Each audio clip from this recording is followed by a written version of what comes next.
What's up, everybody? Thanks for watching Car Inside. It is a new week here on iRacing, and that means it is time for a new qualifying breakdown. C-Fix heads up to Worldwide Technology Raceway, better known as Gateway. And we got a qualifying walkthrough to do here, so we're going to speed things up and get on a roll. There's a lot of information to take in this week, a lot of unique little things that you have to do, kind of look for. This track requires braking and it requires shifting. As you can see here, our fast lap come on lap 1. So we took a wide entry into 3, kind of entered down low. Try to get as big of a run as you can, straight line speed down the front straightaway. Looking for that the green light there. And you're going to be downshifting this week. So turns 1 and 2, you're going to be downshifting. Truck's going to be very slick. You see the wheels all over the place. Looking for this white line going into 3. That's your braking zone. Want to get all the way down and shoot for those rumble strips. That's where you want your left side tires to first touch that white line. It's at the start of those rumble strips. Back up off the corner, working that wheel, sawing away. And that is a 34.230. We'll back things up here, slow it down. As we come out of the pits, first and foremost, let's show you guys.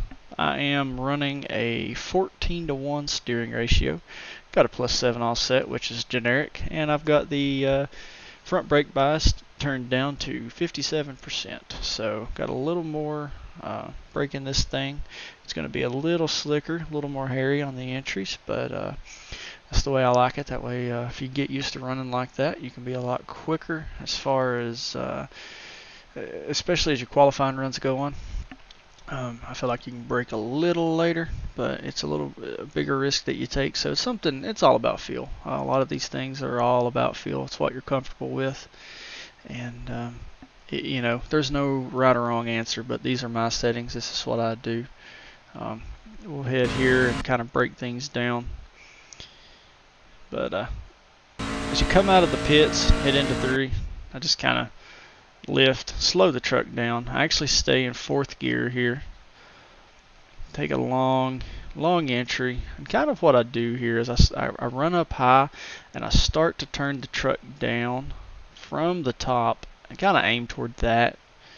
And just kind of want to carry a straight line speed as straight as you can. Build up as much speed as you can down that front straightaway. Pick up, maybe a mile or 2 an hour. Hitting 153s across the start-finish line. Come off into turn number 1 here. As you can see, we're about a truck length away from that green light here. That's where we start braking. And you're going to brake straight and start turning at the safer barrier. You're going to turn down and you're going to aim your left side tires at this little patch of sealer here.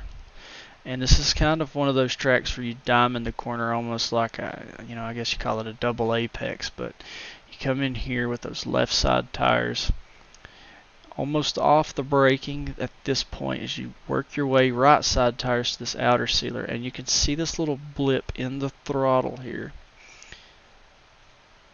This blip in the throttle is us downshifting to 3rd. That's going to help the truck rotate. It's going to slow you on down. Use the engine braking rather than the brake pedal. Going to be off the brakes. Start applying throttle. You're just going to squeeze the throttle. Kind of stay in this groove here. It's just a little extra banking. Helps you rotate. The track is going to be very slick. As you can see, I'm working the wheel to the right. Working that wheel straight as can be. Once you straighten up and start, you can see the little blip there again. That is us shifting. If you do not have your clutch set, I would recommend you going over to your shift aids and turning on anti-stall clutch. When you do this, it turns the automatic clutch off. Therefore, if you're shifting, most vehicles you would have to blip the throttle like I do. So I just more or less rev match. And to shift, to upshift, it just takes the slightest little bump in throttle to upshift, and downshifting without using the clutch, just rev match, bump the throttle so you can hear it there. Well, I didn't back up far enough. Downshift. and off a 2. You can hear it quickly, just out the throttle. You don't have to even use the clutch. There's particular vehicles like street stocks and 87s where you'd have to use the clutch. But with these, you don't ever have to use the clutch. So I'd recommend turning that anti-stall clutch on since you're going to be shifting at this track. And overall, at any track on restarts, it's going to make you a little quicker. It's not going to have that hesitation whenever you're using the automatic clutch. That you're not going to get that hesitation you get with that, and you're going to be a little quicker on restarts. So overall, I would recommend just turning that on altogether. It's all about comfort. You may not be comfortable with downshifting in 1 and 2, and if you're not, that's okay. You're going to lose a tenth or so of lap time, maybe a little more, just depending on how you run that corner and how aggressive you are. But if you can be very aggressive and downshift and use that engine braking and more or less using the gearbox to rotate, then you're going to be really quick. You're just going to be fighting the wheel. It's like I was saying last week, and it's something I'm going to continue to say as we do these breakdowns. But to be fast, you're going to be fighting the wheel. Going off into 3, we're looking for this white line here. As we approach that white line, we're braking. We want the left side tires as we turn off. We want to be aiming the left side tires at the beginning of these rumble strips here. You don't want to get down on those rumble strips. They are very slick. As you can see, my fast lap was on lap 11. Even though it's the first lap of the run, I'd run a few laps where just couldn't get the power down. I would hit these, try to enter in low. I was trying different things, but this was the best line that I found. Lay down the best lap, and I went and I compared it to top split. It was actually faster than the pole time in top split. So I think it deserves a little credibility, but as the week goes on, people start to figure it out. I'm sure that a 2:30 will be topped. Somebody out there will turn a faster lap. But again, heading off into 3, aiming for that. You're going to barely apply throttle, just as quick as you can, just squeezing the throttle, not full throttle yet.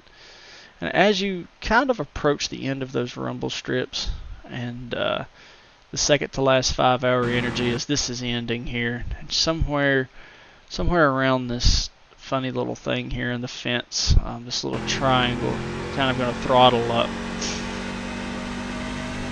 drive up and off. And that's a 34. Be nice if it's 24.